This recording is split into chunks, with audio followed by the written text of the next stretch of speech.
Assalamualaikum and good greetings. So today I will be watching a video by Dania A, titled "Why I Left Islam." Right. So this is a video after several videos where people actually converting or reverting to Islam. This is about someone actually leaving Islam. Now, why do I watch video like this? It is actually primarily because I am genuinely interested in people and people's reasoning. Why do they behave in a certain way and they make decision in the way they make decision, right? And leaving one religion and going into another is one big decision in life, I think.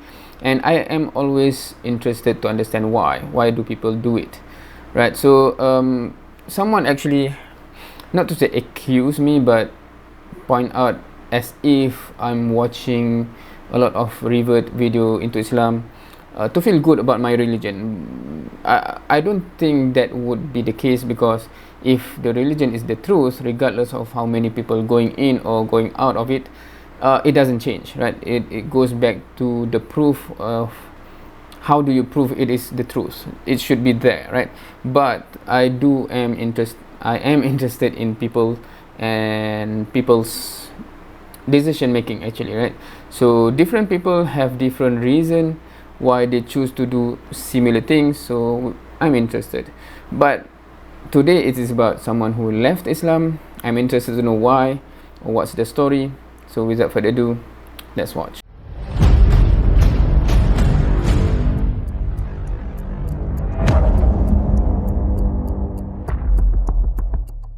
So just a bit of context, I'm Syrian by blood. DNA, like one of those. I grew up in Nottingham, but we used to go to Syria every year, and I also lived in Saudi Arabia of a total of like 3 years. I've gone to a lot of mosques, I prayed myself, I fasted every single year. I had one boyfriend who I never had sex with because I was very religious, who converted to Islam. Bless his soul, didn't drink for 2 years, didn't eat pork for a year, or the other way around. So when he found out that I left Islam, he was like, what? But listen, 2 years not drinking alcohol is a great achievement. It's a good thing. I remember asking my dad from a very young age, is if a person is really, really good, devote their life to doing good, but they're not Muslim, are they still going to go to hell? And my dad couldn't respond to that, other than like the truth comes to them, and the truth is Islam, so it will come to them. What? Although yeah, many people, many Muslim unfortunately cannot answer that. Unfortunately. And I just thought that was something that I never convinced about. If you're born, your religion is mostly based on where you were born. Really religious people feel like they have the truth, the ultimate truth. That was the thing that I struggled with a lot, because we all have a brain, we all have the same neurological advancement, and so we all can make decisions on our own. And so for me, that, you know, a group of people having one answer and the rest of the world not. But okay, based on that reasoning, my assumption so far is that she left a religion altogether, right? She do not go from Islam to something else, because the reasoning is like normally the reason people say about religion in general, right? How can you say Islam when people born in Saudi Arabia or Muslim countries will generally become Muslim? Those who were born in I don't know, in the US or in the Latin America will become Christian. In Chinese become something else, right? So people normally end up where they begin. So how can it be fair if that is the judgment, right? So that is normally a reasoning that people say if they actually disbelieve religion altogether, right? So that's my assumption as of now. Other than that, it was the inner conflict. I mean, my mum asked me this today. Why not just believe in a God, so you just, you know, maybe there's a possibility of there being a hell. Like, why would you just risk it? And also, leaving a religion like Islam is risky, full stop.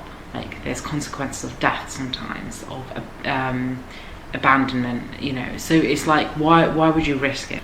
you cannot force true belief. I could not force myself. Like, I didn't understand why I was having, like, my mind wouldn't just quieten down when I'd pray. Why, if I was to do any good, it would be because Islam said so. I think this is very unfortunate for, of course I'm speaking from perspective of Islam, when Islam is being forced in that way, because it is by nature never has been that way, right? It is by if you read the Quran, is by proving and pushing you to think and ponder to reach the conclusion, not like stop thinking, just blindly follow, this is it, right? It has never been that way. Unfortunately, culturally, for the most part, it become that way. I'm not sure why. Perhaps laziness, because we are too lazy to explain, and we also too lazy to understand ourselves, so we just push as a culture and just stick to it. So that is one of the biggest unfortunate thing that I think is happening to the ummah, if you are a Muslim, right? So unfortunate, because people stuck in that situation. The iman, if you think about it, is so fragile.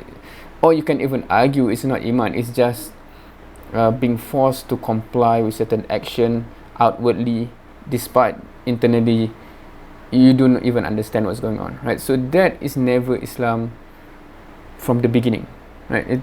It is never like that. So unfortunately it become like that to a certain degree. We should change that. Not because I genuinely felt it. That for me was the biggest thing, because I felt like a hypocrite. Anyway, I still wanted to go with it because leaving Islam was not an option for me. I would go to hell. Like, how dare I question Allah?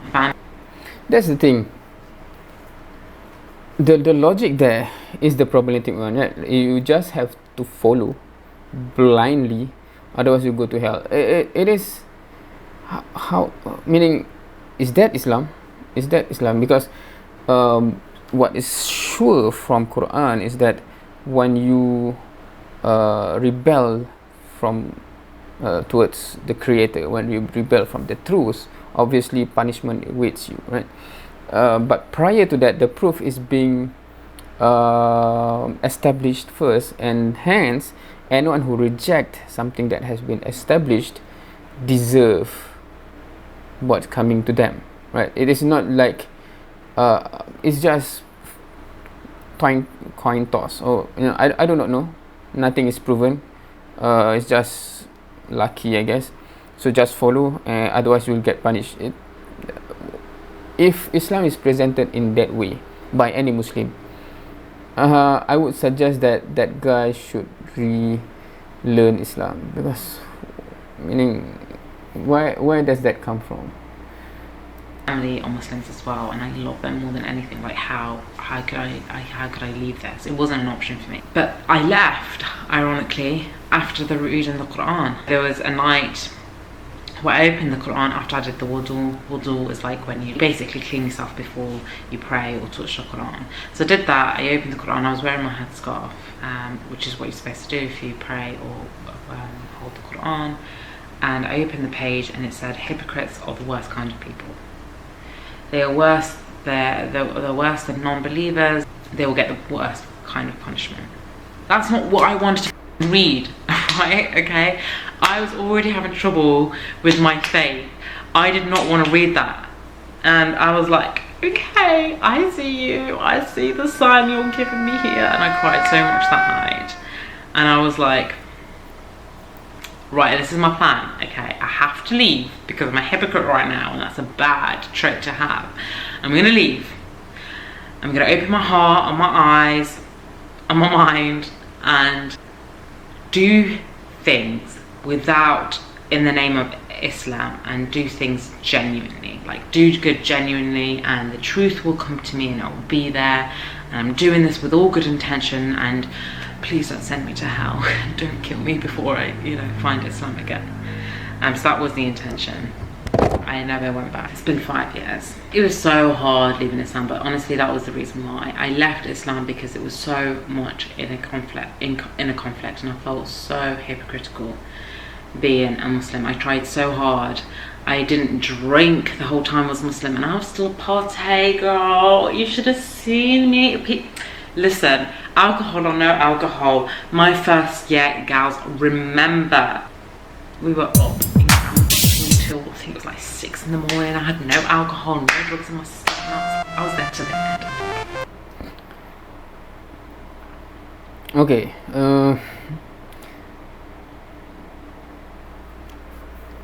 it is interesting that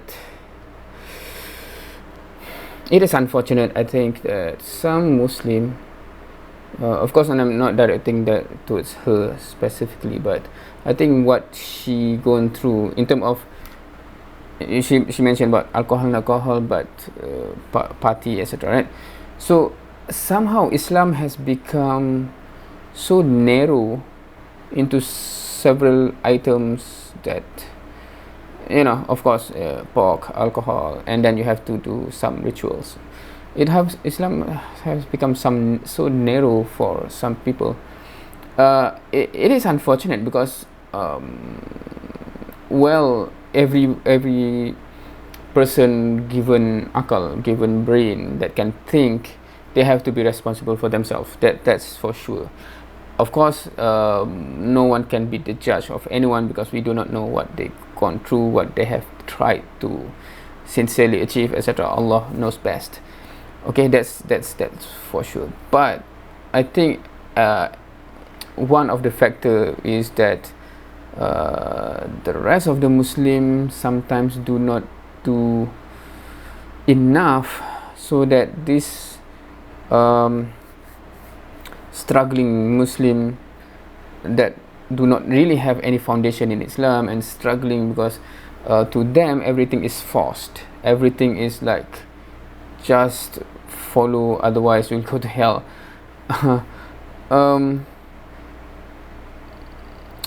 You know, it is sad to think that a lot of people actually going through this, and sometimes it feel helpless if when I see a lot of cases like this, right? When we ask, do you really know why you are Muslim, and they do not know. The only reason is because they are born into a Muslim family, right? That is so sad. That is so sad. Meaning that I don't know whether we Muslims take it for granted. We assume anyone who is born there suddenly subscribe to the belief. But human doesn't work that way, right? We can process information, etc. And a total lack of understanding of something can create a vacuum that, you know, create a lot of problem when questions are not answered. The answer is there, the answer is available, however they do not bring towards the answer, unfortunately, and then they assume that the answer is not there. Unfortunately, of course, many parents do not have that answer themselves, added to the layer of the problem. Unfortunately, a lot of these cases happening. What should we do? That's the discussion that we have to have, I think. Serious talk. I think this is the biggest thing with my parents, is the fact that it wasn't about having sex or drinking or wearing whatever I want, although those things became fun. It wasn't about that. It was the inner conflict, and no one can fight with you with that. No one can be like, no one can force true belief. Listen, I've had all the kind of arguments. My dad is an academic, he's an author of an Arabic book, he's a very religious man, he's converted people. I've had all the kind of conversations, I've seen all of the debates online, and I'm not here to argue, engage in those debates at all. I'm talking about the inner turmoil that I had, that no one can argue with. You cannot argue with true belief, you cannot force it.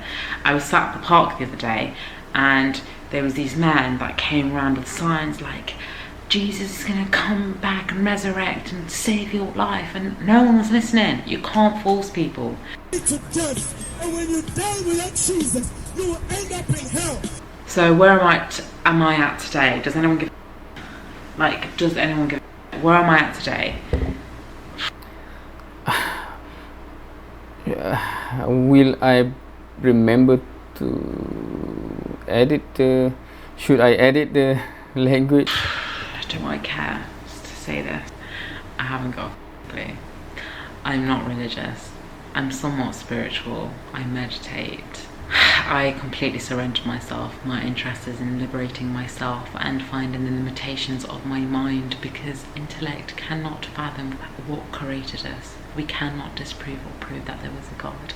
And I'm just living with that. And even though it's scary, I'm like trusting my heart, my instinct, and not so much my intellectual capabilities, because we know that they are capable.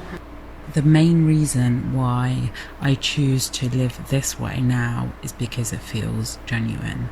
I feel inclusive of everyone from all kinds of backgrounds, and I'm able to connect with any person with any belief apart from racists.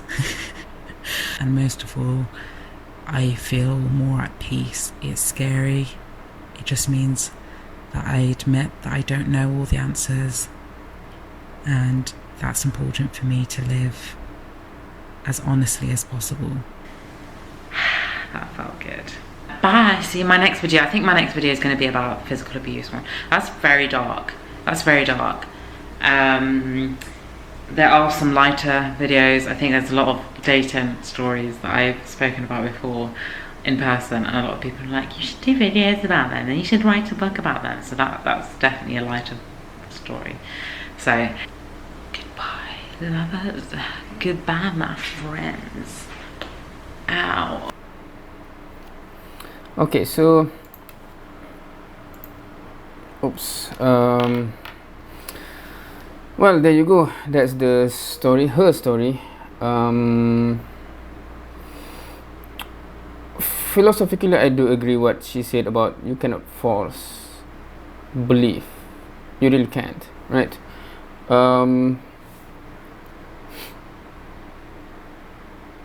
Yeah. Can you force a person to actually believe in a certain way?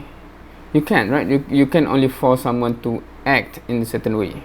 And that is the issue when if you force a Muslim, if you force someone to behave a Muslim and he comply with your force, he's actually submitting to you, right? Not to Allah. So that's not what Islam is all about. That is actually slavery between human and human, which is Islam want to free from that, right? So that's the irony of some of the things that is happening in this world, where some people actually think they can force someone to so-called become a Muslim. That it doesn't work that way. Obviously it doesn't, because when you force someone, he actually become, if he act in a way that you force him to do, he's submitting to you, not to Allah, right? That's not Islam. Islam is submitting to Allah alone. Unfortunately, yeah, there's a lot of things that we have to do in this world as a Muslim to rectify things, to clear all this, meaning all the misconception that comes from some action of Muslim themselves. I'm not putting all the blame to Muslim, I'm not saying that, but I'm just saying as a Muslim we have to take responsibilities. I'm not saying none of the other things happening, meaning that there are other issues as well, but my primary concern is about ourselves in front of Allah subhanahu wa ta'ala, right? So every criminal have to answer for their crime. My concern is our own crime, right? So if we are responsible for certain crime without us realizing it, we are the one that put a bad reputation to Islam, despite pointing our fingers to other criminal as well. It doesn't save us, na'uzubillah, to end up in the same place of other criminal, na'uzubillah min zalik, right? So I think that's it for, of course we can only make dua that Allah give guidance to, because she claims to be sincere at heart, and normally from what I can see from many testimony as well as many interactions, that those who have pure intention tend to find the truth in the end, right? So that's what I observed so far. So I'm hoping that these people will get the guidance, inshallah, and they are open to accept the guidance when it comes to them, inshallah. Wallahu a'lam, Allah knows best. I think that's it for today. Thank you for watching. See you next time.